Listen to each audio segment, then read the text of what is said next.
ओम शांति। आज की मुरली का सार। मीठे बच्चे, तुम अभी गॉडली सर्विस पर हो। तुम्हें सबको सुख का रास्ता बताना है, स्कॉलरशिप लेने का पुरुषार्थ करना है। प्रश्न है, तुम बच्चों की बुद्धि में जब ज्ञान की अच्छी धारणा हो जाती है तो कौन सा डर निकल जाता है? उत्तर है, भक्ति में जो डर रहता कि गुरु हमें श्राप न दे देवे, यह डर ज्ञान में आने से, ज्ञान की धारणा करने से निकल जाता है, क्योंकि ज्ञान मार्ग में श्राप कोई दे न सके। रावण श्राप देता है, बाप वर्षा देते हैं। रिद्धि सिद्धि सीखने वाले ऐसा तंग करने का, दुख देने का काम करते हैं। ज्ञान में तो तुम बच्चे सबको सुख पहुंचाते हो। सुनते हैं मुख्य पॉइंट्स। पहली पॉइंट, बच्चे जानते हैं हम आत्माएं परम धाम से आती हैं यहाँ शरीर लेकर पार्ट बजाने। मनुष्य फिर समझते शरीर ही पार्ट बजाते हैं। यह है बड़े ते बड़ी भूल, जिस कारण आत्मा को कोई जानते नहीं। इस आवागमन में हम आत्माएं आती जाती हैं, इस बात को भूल जाते हैं। इसलिए बाप को ही आकर आत्म अभिमानी बनाना पड़ता है। मनुष्य के मैक्सिमम 84 जन्मों से लेकर मिनिमम है 1-2 जन्म। आत्मा को पुनर्जन्म तो लेते रहना है। थोड़े जन्म लेने वाला कम पुनर्जन्म लेते हैं। जैसे नाटक में कोई का शुरू से पिछाड़ी तक पार्ट होता है, कोई का थोड़ा पार्ट होता है। दूसरी पॉइंट, बाप है आत्माओं का। श्री कृष्ण तो आत्माओं का बाप है नहीं। श्री कृष्ण को निराकार तो नहीं कहेंगे, साकार में ही उनको पहचाना जाता है।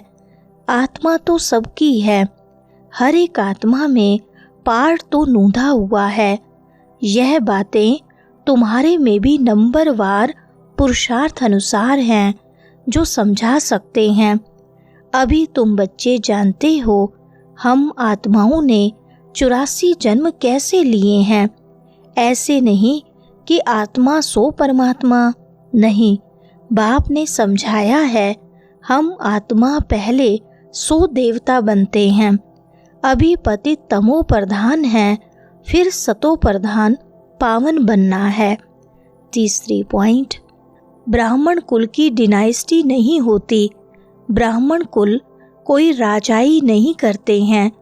इस समय भारत में न ब्राह्मण कुल राजाई करते हैं, न शूद्र कुल राजाई करते हैं। दोनों को राजाई नहीं है। फिर भी उनका प्रजा पर प्रजा का राज्य तो चलता है। तुम ब्राह्मणों का कोई राज्य नहीं है। तुम स्टूडेंट पढ़ते हो, बाप तुमको ही समझाते हैं। यह 84 का चक्र कैसे फिरता है। सतयुग, त्रेता, फिर होता है संगम युग। इस संगम युग जैसी महिमा और कोई युग की है नहीं। यह है पुरुषोत्तम संगम युग। चौथी पॉइंट, ऐसे पत्थर बुद्धि बन जाते हैं जो जिनकी पूजा करते हैं उनकी जीवन कहानी को भी नहीं जानते। बच्चे बाप का जीवन न जाने तो वर्षा कैसे मिले। अभी तुम बच्चे बाप के जीवन को जानते हो, उनसे तुमको वर्षा मिल रहा है। बेहद के बाप को याद करते हो। तुम मात पिता कहते हो तो जरूर बाप आया होगा, तब तो सुख घनेरे दिए होंगे ना। बाप कहते हैं मैं आया हूँ, अथाह सुख तुम बच्चों को देता हूँ।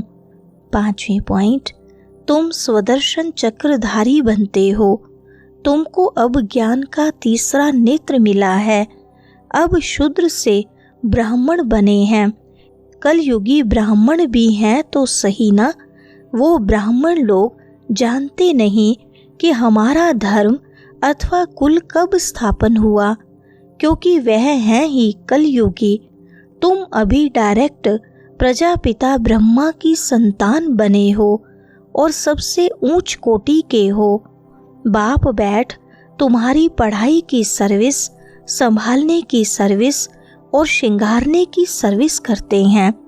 तुम भी हो ऑन गॉडली सर्विस ओनली।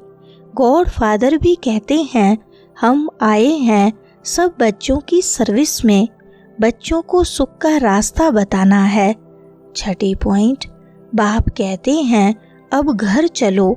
मनुष्य भक्ति भी करते हैं मुक्ति के लिए, जरूर जीवन में बंधन है, बाप आकर इन दुखों से छुड़ाते हैं। तुम बच्चे जानते हो त्राही त्राही करेंगे, हाहाकार के बाद जय जयकार होनी है। अब तुम्हारी बुद्धि में है कितनी हाय हाय करेंगे जब नेचुरल कैलेमिटीज आदि होगी। यूरोप वासी यादव भी हैं, बाप ने समझाया है यूरोप वासियों को यादव कहा जाता है। दिखाते हैं पेट से मुसल निकले, फिर श्राप दिया। अब श्राप आदि की तो बात ही नहीं, यह तो ड्रामा है। 7वां पॉइंट, बाप ने यह भी समझाया है संगम के साथ पुरुषोत्तम अक्षर जरूर लिखो, त्रिमूर्ति अक्षर भी जरूर लिखना है और प्रजापिता अक्षर भी जरूरी है, क्योंकि ब्रह्मा नाम भी बहुतों के हैं।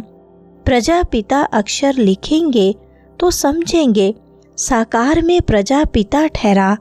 सिर्फ ब्रह्मा लिखने से सूक्ष्म वतन वाला समझ लेते हैं।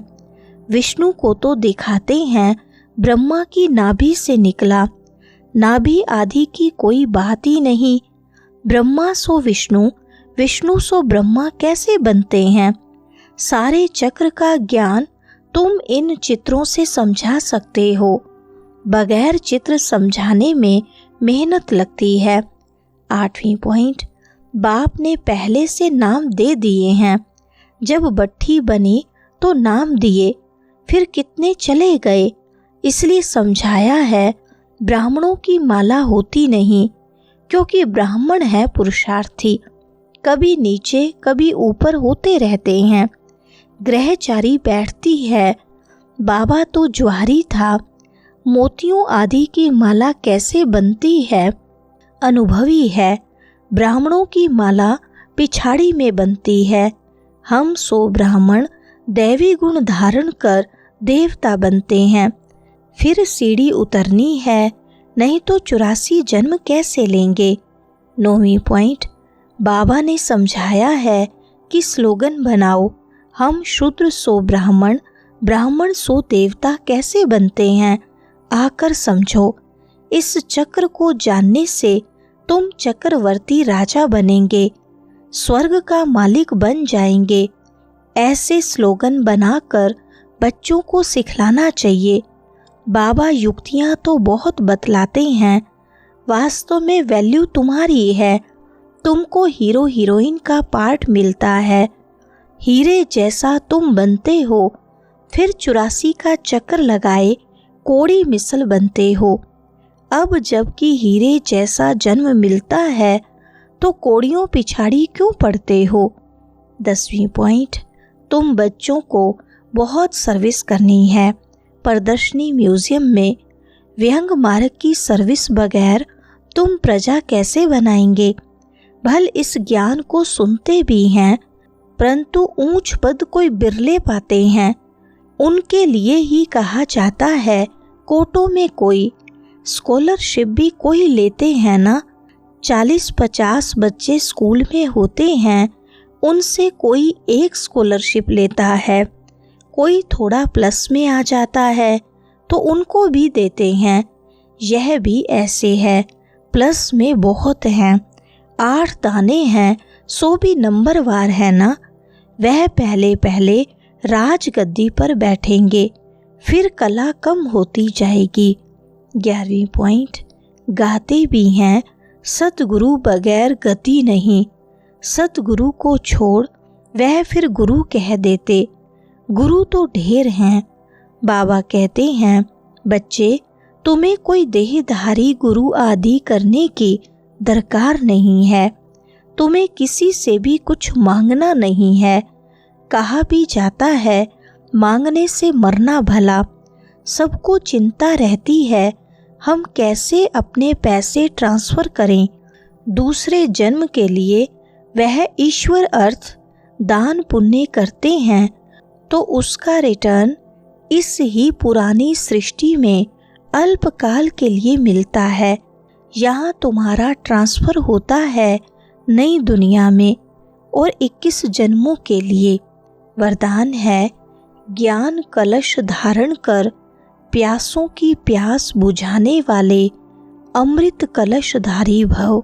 विस्तार है अभी मेजॉरिटी आत्माएं प्रकृति के अल्पकाल के साधनों से आत्मिक शांति प्राप्त करने के लिए बने हुए अल्पज्ञ स्थानों से परमात्मा मिलन मनाने के ठेकेदारों से थक गए हैं, निराश हो गए हैं। समझते हैं सत्य कुछ और है, प्राप्ति के प्यासे हैं। ऐसी प्यासी आत्माओं को आत्मिक परिचय परमात्मा परिचय की यथार्थ बूंद भी तृप्त आत्मा बना देगी। इसलिए ज्ञान कलश धारण कर प्यासों की प्यास बुझाओ। अमृत कलश सदा साथ रहे। अमर बनो और अमर बनाओ। स्लोगन है अर्जेस्ट होने की कला को लक्ष्य बना लो तो सहज संपूर्ण बन जाएंगे। अच्छा, ओम शांति।